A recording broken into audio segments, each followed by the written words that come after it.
Fala aí, turma. Fala aí, amigos do 7º ano. Tudo bem com vocês? Isueldo falando, né? E vamos lá, gente, fazer uma breve revisão, um breve resumo dos conteúdos que nós estudamos, tá? Dos conteúdos que nós vimos nesse primeiro período, para que possamos fazer uma avaliação, que será segunda-feira que vem, tá? Uma avaliação com um pouco mais de consciência, um pouco mais de segurança, tá bom? São poucos os conteúdos, né? Porque esse primeiro período, geralmente, a gente trabalha outros conteúdos, como acolhida, como questão de diagnósticas e tudo mais, mas temos sim alguns conteúdos e vamos fazer uma breve revisão do que estudamos, tá bom? Espero que vocês tenham aprendido, espero que vocês tiverem alguma dúvida, entre em contato comigo, para que a gente possa sanar as dúvidas, para que vocês possam como eu falei, né, aprender os conteúdos, que é o mais importante, é aprender os conteúdos e, consequentemente, fazer uma boa avaliação. Beleza? Tranquilo? Vamos lá, então. Quem quiser, pega um livro didático de vocês, o livro de língua portuguesa, ó, esse danadão aqui, ó, pega ele, tá bom? Pega ele, que nós vamos... nossos conteúdos foi basicamente com ele que nós estudamos, então vamos utilizá-lo, tá bom? Vamos lá, então. Tá, vamos lá então ver o que foi que nós estudamos nesse primeiro período, Zuelo. O que foi que em português, o que nós estudamos? Vamos lá, gente. O que nós estudamos? Deixa eu só apresentar para vocês aqui. 7º ano A e B, bem-vindos à nossa aula. Qual foi os conteúdos estudados, né? Vou explicar os conteúdos, tá? Essa correção da atividade eu já fiz com você, não vou fazer mais hoje. E o tempo, que é a aula que foi que nós estudamos, 150 minutos, tá bom? Então, vamos lá. Utilizamos o quê? Como eu falei, né? Utilizamos nosso livro de língua portuguesa, tá bom? Nosso livro de língua portuguesa. O que estudamos? Começamos a estudar em português comunicação em diferentes linguagens, lá na página 14 do livro. Depois, daqui a pouco, gente, a gente vai ver de um por um, tá bom? Mais explicado. Depois, leitura e interpretação de crônica, tá? Leitura e interpretação de crônica. Aí tá do crônica, né? Da crônica, comunicação de Luiz Fernando Veríssimo, tá bom? Depois, estudamos código, língua e linguagem. Qual a diferença entre código, língua e linguagem? Discurso, situação de comunicação e interlocutores, né? Os elementos da comunicação, nós estudamos. E também, gente, tivemos como material de apoio esse material da SEDUC, do estado do Ceará, deixa eu só pegar aqui uma canetinha, não, apontador a laser mesmo. Esse material aqui, que nós recebemos da SEDUC, né, do programa Mais Spike, do Aprender para Valer, né? Do hashtag Estudo em Casa, tá bom? Hashtag Estudo em Casa. É uma coletânea que nós recebemos e nós também trabalhamos 2 conteúdos básicos dele, 2 de escritores. Do escritor 1 e 2 da matriz de referência do SPAES. Tá bom? Então vamos lá ver o que nós estudamos. Começamos a estudar nosso livro didático com essa imagem aí, tá? Mostrando o quê? A comunicação é usada ou é manifestada de diferentes formas, desde os homens primitivos. Até mesmo antes de existir um código linguístico mais evoluído, mais moderno, o homem já usava-se da sua criatividade, dos elementos que dispunham a seu redor para promover uma comunicação. E a prova disso são as pinturas rupestres, né, que era usado além de hoje ser considerado uma arte, mas na época já existe estudo que o homem não pintava essas cavernas, gente, com o objetivo de fazer arte, né? O homem pintava as cavernas com o objetivo também, tá? A gente diz também, porque como são estudos, são suposições, pode ter outras funções, né? Mas também para se comunicar com as tribos que viessem pós ele, tá? Ou suas gerações futuras, representando sua fauna, sua vida, sua cultura nas pinturas. E isso era uma forma de comunicação, de dizer, ó, minha vida, minha cultura, minha tribo, ou nesse ambiente que essa caverna está inserida, existe uma fauna que é dessa forma, com tais animais, uma flora com tais plantas, frutíferas ou não, e aí por diante. Então, essa é digamos assim, uma das primeiras formas registradas de comunicação que existe, tá bom? Mas depois nós estudamos e vimos, tá bom? Em interpretação de texto, a leitura de uma crônica. E aí vamos trabalhar a crônica. E se diz, o que é crônica, né, gente? O que é uma crônica? Para que eu possa entender, interpretar melhor o texto, eu tenho que compreender que gênero esse texto pertence. Crônica, gente, é um gênero textual narrativo curto. Pertence às narrativas, né? A narrativa curta. Ela se assemelha com o conto, mas também há elementos que a diferencia de um conto, tá bom? Ela é uma narrativa curta, escrita em prosa, geralmente produzidos para os meios de comunicação, por exemplo, jornais, revistas e etc. Por esse motivo, né, gente, por ela possuir digamos assim, tipo de especificidade, né, de ser para ser publicada em jornais, em revistas e tudo mais, ela trata de acontecimentos corriqueiros, do cotidiano, né? Trata de algo que acontece comumente no nosso dia a dia, né? Ou não comumente, mas pode acontecer sim em nosso dia a dia, tá? Diferentemente do conto, por exemplo, que pode tratar de uma coisa mais ilusória, mais fictícia, né? Aqui não, aqui geralmente as crônicas tratam de acontecimentos corriqueiros, acontecimentos que correm, que pode ocorrer no nosso dia a dia, tá bom? 2, né? Aliás, 3, 4, usa uma linguagem simples e coloquial. Como é o objetivo dela? É circular o mais rápido possível, porque ela tem uma vida curta, né? E ela pretende atingir o maior número possível de pessoas que leem aquele jornal, que leem aquela revista, que leem aquele site, né? Então ela tem uma linguagem simples, tá bom? Simples e coloquial, né? Uma linguagem mais adequada ao povão, digamos assim, tá ok? Outra coisa, gente, como a narrativa curta, ela tem que ter poucos personagens, tá? Poucos personagens, tá bom? Além de poucos personagens também, o espaço e o tempo da crônica é reduzido. A gente costuma dizer que crônica uma situação estática, tá? Estática no tempo. É uma situação que eu presencio e ali o relato sobre.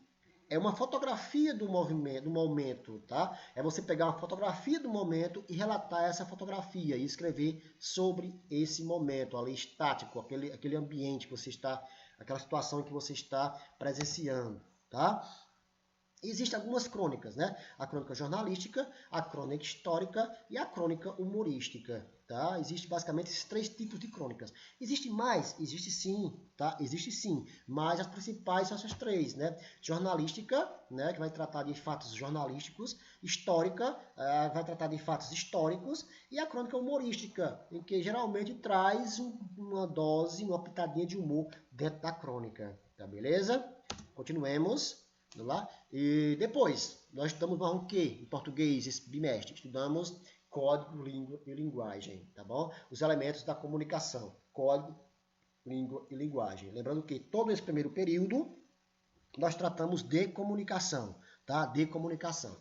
Então, código, gente, o que é código? Códigos são elementos para estabelecer a comunicação. Exemplo, desenho, números, letras, sons e etc. São os elementos que compõem a comunicação. São as ferramentas que eu uso para compor minha comunicação, para compor minha mensagem. Então, isso eu chamo de código. São as ferramentas que eu utilizo para compor minha mensagem. Ok? Língua, gente. O que é língua? A língua, gente, é um código, né, verbal característico, ou seja, um conjunto de palavras e combinações específicas e compartilhada por um determinado grupo. Por exemplo, nós que compartilhamos, nós que somos do grupo da nação brasileira, por exemplo, compartilhamos a mesma língua, que é qual? A língua portuguesa, o português. Outros países, inglês, espanhol, e aí por diante. Tá bom? Então, aquilo que você compartilha em comum, né, eu chamo de língua. Tá ok? De língua. Os nossos índios, alguns deles, cada tribo tem uma linguagem própria. Pode ser o tupi, pode ser outras línguas próprias daquela tribo, porque aquele grupo compartilha a mesma língua, o mesmo código verbal. Então, isso eu vou chamar de língua, tá bom? Língua. E o que é a linguagem? É um mecanismo que utilizamos para transmitir nossos conceitos, ideias e sentimentos.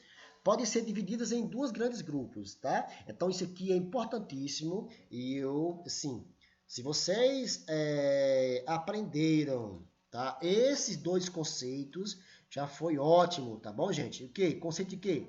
De linguagem verbal e linguagem não verbal, tá bom? O que é a linguagem verbal, gente?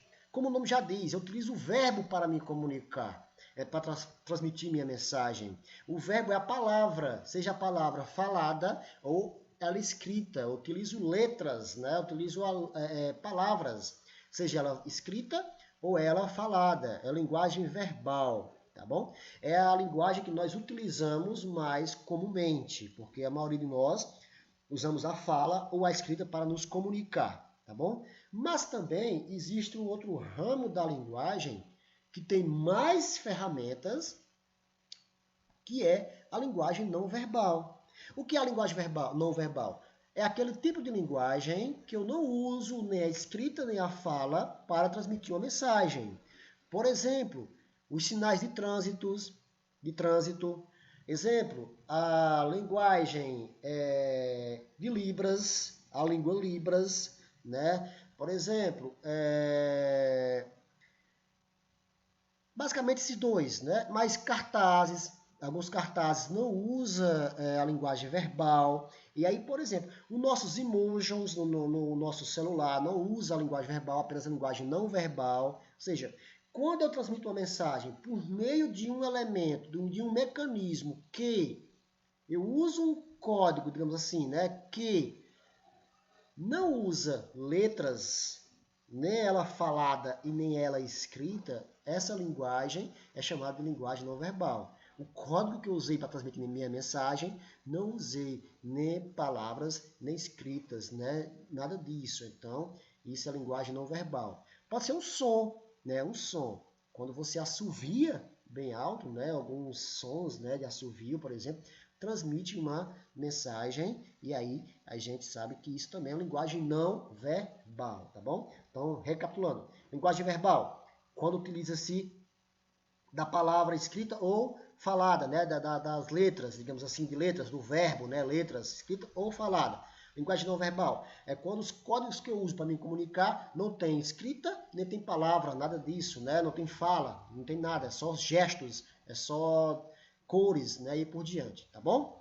Cores, professor, cores é linguagem? Sim, gente, cores. Sinal de trânsito usa 3 cores para nos passar a mensagem, né? E aí por diante, tá bom? Prosseguindo, né? Elementos da comunicação, estudamos isso também, o nosso penúltimo conteúdo, elementos da comunicação. São eles, emissor ou locutor, tá bom? O emissor ou locutor. Quem é emissor? É quem elabora a mensagem, quem diz, né? Quem fala. Nesse vídeo, eu estou sendo emissor. Eu, Isoeldo, professor de português do sétimo ano A e B da escola Emília Ferreira, estou sendo o emissor, o locutor da mensagem. Quem é o receptor? As pessoas a quem a mensagem se dirige, né? É dirigida. No caso, vocês, alunos, quem está me escutando, quem está me assistindo. Então, vocês são os meus interlocutores, os meus receptores, tá ok? A mensagem é o texto verbal ou não verbal que é utilizado, né? Eu estou utilizando a linguagem verbal com vocês, tá bom? Então, tudo isso que está sendo utilizado, eu vou chamar de mensagem.